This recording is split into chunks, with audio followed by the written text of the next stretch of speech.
Hello friends, मेरा नाम है राकेश और मेरा सिर्फ एक ही उद्देश्य है, health for everyone, everyone for health. और इसी मिशन के तहत मैं छोटी छोटी सी जो रेडी वेकनर जानकारियां होती हैं ये आप लोगों के लिए लेके आता हूं। आज हम बात करेंगे कि अस्थमा का पेशेंट कैसे एक नॉर्मल लाइफ जी सकता है। उसके लिए छोटी छोटी चीजों का ध्यान रखना पड़ेगा, क्या खाएं क्या ना खाएं, कौन से टेस्ट कराने हैं, किस डॉक्टर से बात करनी है, क्या करना है। ये सब चीजें छोटी छोटी सी हैं जिनको अगर वो फॉलो करेगा तो नॉर्मल लाइफ जी सकता है। तो आइए शुरू करते हैं आज का टॉपिक कि अस्थमा का पेशेंट नॉर्मल लाइफ कैसे जी सकता है। सबसे पहले जिन चीजों को खाने से सांस की तकलीफ बढ़ती है वो चीजें नहीं खानी चाहिए।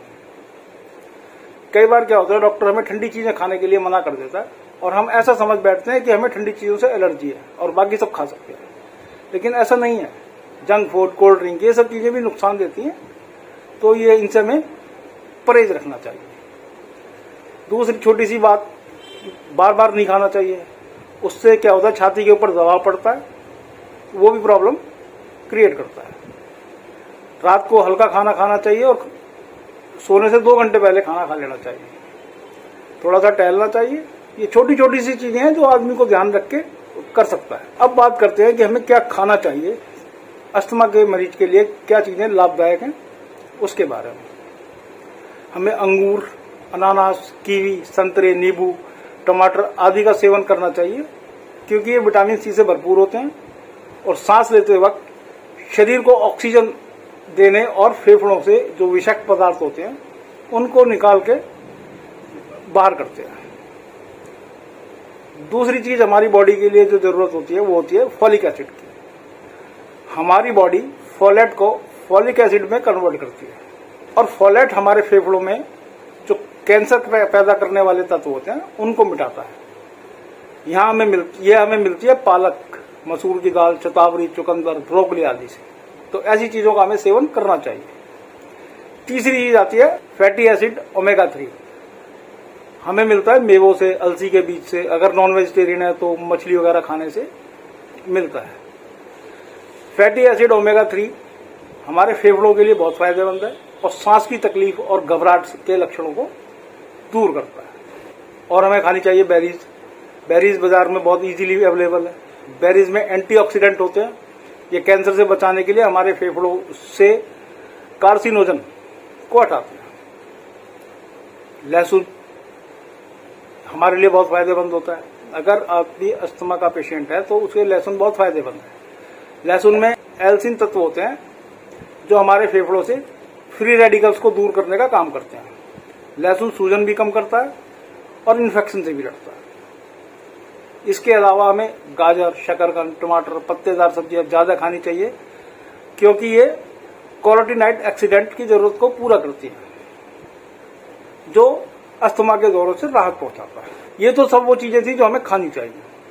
अब बात करते हैं कि हमें क्या नहीं खाना चाहिए। अचार और मसालेदार खाने से परहेज करना चाहिए। ठंडी चीजें खाने से परहेज करना चाहिए। खट्टी चीजें इस तरह की खाने से परहेज करना चाहिए। फैट वाली चीजें कम खाएं। चावल, मैदा, चीनी कम खानी चाहिए, क्योंकि इसमें रिफाइंड कार्बोहाइड्रेट होते हैं जो नुकसान देते हैं। तो ये चीजें हमें नहीं खानी चाहिए। अच्छा, अस्थमा में बहुत सारी प्रॉब्लम्स तो है ही हैं। धुआं, पोल्यूशन, सिगरेट का धुआं, गंदगी, ये सब चीजें तो नुकसान देती है। एक कॉकरोच सबसे बड़ी समस्या है। कॉकरोच की वजह से भी एलर्जी की परेशानी बढ़ती है। दरअसल कॉकरोच के मुंह से जो लार निकलता है वो अस्थमा के लिए खतरनाक होता है। और कॉकरोच वैसे भी नमी वाली जगह पे रहना पसंद करते हैं, जहाँ गंदगी ज्यादा होती है, सीवरेज के अंदर, नालियों में, ऐसी जगह पे रहते हैं जहाँ गंदगी होती है और सीलन होती है। तो क्या होता है, अपने साथ साथ एलर्जी वाले तत्व को भी लेके आ जाते हैं जो अस्थमा के मरीजों के लिए खतरनाक है। इसलिए कॉकरोच से बचने के उपाय करते रहना चाहिए। नॉर्मल से उपाय, बाजार में बहुत सारी दवाइयां मिलती हैं, लेकिन जब उन दवाइयों का प्रयोग करें बच्चों को वहां से दूर रखें। बच्चों के लिए नुकसानदायक। पेस्ट कंट्रोल करा सकते हैं। घर के किचन, बाथरूम जैसी जगह जहां नमी है साफ रख सकते हैं। डस्टबिन को साफ रख सकते हैं। फ्रिज को साफ करके रखना चाहिए। इन सब जगहों पे नमी होती है, मॉइस्चर होता है, तो वहां पे कॉकरोच पनपने लगते हैं। अगर इन सब चीजों की साफ सफाई की जाए तो कॉकरोच से बचा जा सकता है। अब अस्थमा से स्थायी रूप से तो निजात नहीं पाई जा सकती, हाँ, लेकिन इसे कंट्रोल किया जा सकता है और एक नॉर्मल लाइफ जी जा सकती है। अस्थमा में अगर हम चाहें तो दो तरीके से उसका इलाज होता है। एक तो इंस्टेंट की मेडिसिन ली, तुरंत राहत मिल गई। दूसरा होता है कि हम उसकी एक हिस्ट्री बनाएं और उसको मैनेज करके चलें, उसकी मॉनिटरिंग करें और डॉक्टर की सलाह से जो दवाइयां हैं वो लें, खाने पीने का परहेज रखें, तो उसको मॉनिटर करके चले तो हम स्मूथ लाइफ जी सकते हैं। जनरली इसके अंदर डॉक्टर दो तरह की जो मेडिसिन की सीरीज है उसको इस्तेमाल करते हैं।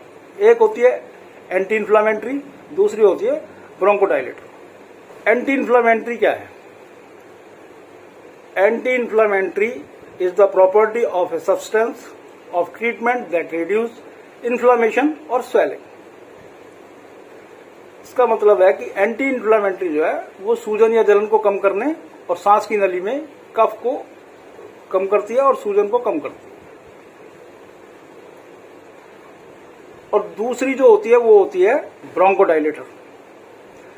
ब्रोंकोडायलेटर और bronchodilator is a substance that dilates the bronchi and bronchioles, decreasing resistance in the respiratory airways and increasing air flow to the lungs. इसका मतलब है इस श्रेणी की जो दवाएं हैं वो सांस की नली को इमीडिएट चौड़ा करती हैं और इंस्टेंट राहत देती हैं। और तीसरा तरीका है कि इनहेलर यूज करने का, ऑलमोस्ट सभी सलाह देते हैं। इसके अलावा किसी अच्छे योग गुरु से योग सीखकर भी कुछ हद तक इसको नियंत्रित किया जा सकता है। इसके लिए डॉक्टर्स कुछ टेस्ट प्रिस्क्राइब करते हैं जिनसे हमें पता चलता है, जैसे स्पायरोमेट्री टेस्ट। इसमें मरीज कितनी तेजी से सांस लेता है, कितनी तेजी से छोड़ सकता है, पता चलता है। एक होता है पीक फ्लो टेस्ट। इससे पता चलता है कि मरीज कितनी तेजी से बाहर सांस छोड़ सकता है और उसके फेफड़े कितना काम कर रहे हैं। एक होता है lungs and pulmonary test. Lungs and pulmonary function test के अंदर फेफड़ों और सांस जो हमारा श्वसन तंत्र है इसकी जांच होती है। तो छोटे छोटे टेस्ट हैं जो डॉक्टर कराते हैं और उसके बाद फिर मेडिसिन स्टार्ट करते हैं। हाँ, अगर अस्थमा एलर्जी की वजह से है तो दो दूसरे टेस्ट होते हैं। एक होता है स्किन पैच टेस्ट, उसमें जिस चीज की एलर्जी का शक होता है उसका कंसंट्रेशन स्किन के ऊपर पैच करके टेस्ट किया जाता है और उसके रिजल्ट बड़े सटीक आते हैं। और दूसरा होता है ब्लड टेस्ट। इसमें भी एलर्जी टेस्ट की जाती है लेकिन इसके रिजल्ट कोई बहुत ज्यादा सटीक नहीं माने जाते। तो ये सब वो चीजें थी जिनको अगर कंट्रोल में किया जाए, जिसका थोड़ा सा मॉनिटरिंग करके चली जाए, तो अस्थमा का पेशेंट एक नॉर्मल लाइफ जी सकता है। और बाकी अपने डॉक्टर की सलाह से जो दवाइयां वो दे वो डेली रूटीन में लो तो कोई परेशानी नहीं। हाँ, कुछ चीजें ऐसी हैं जो रोजमर्रा की जिंदगी में आती है, साफ सफाई, जैसे सूखी सफाई, झाड़ू वगैरह अगर समय करनी है तो मुंह पे कपड़ा बांध ले आदमी, वैक्यूम क्लीनर का इस्तेमाल कर ले, या फिर गीला पोछा या मकान को धोना। इससे भी धूल मिट्टी से बचा जा सकता है। चादर, सोफा, पर्दे, तकिया, क्योंकि इन सब जगह पे भी एलर्जी वाले तत्व पाए जाते हैं, इन्हें भी नियमित साफ सफाई करके रखें तो भी बचा जा सकता है। कॉकरोच, चूहे, फफूंद आदि से घर को बचाएं। मौसम के बदलाव में खास एहतियात बरतें। एकदम ठंडे से गर्म और गर्म से ठंडे में न जाएं। बहुत ज्यादा ठंडा खाना ना खाएं, बहुत ज्यादा गर्म खाना ना खाएं। वक्त पर पूरी नींद लें, रूटीन से लाइफ जिएं, तो सब कुछ नॉर्मल हो जाता है। तो इसलिए अगर अस्थमा का मरीज इन सब चीजों पे ध्यान रखे तो ये वो छोटी छोटी सी टिप्स हैं जिसकी वजह से वो नॉर्मल लाइफ जी सकता है। ये थी आज की जानकारियां। आपको कैसी लगी इस बारे में कृपया कमेंट करके बताएं। चैनल को सब्सक्राइब करें, बेल आइकन दबाएं और शेयर करें। इसके अलावा किसी और नई जानकारी के साथ कल फिर मुलाकात होगी। तब तक के लिए बाय बाय। उद्देश्य वही है, health for everyone, everyone for health.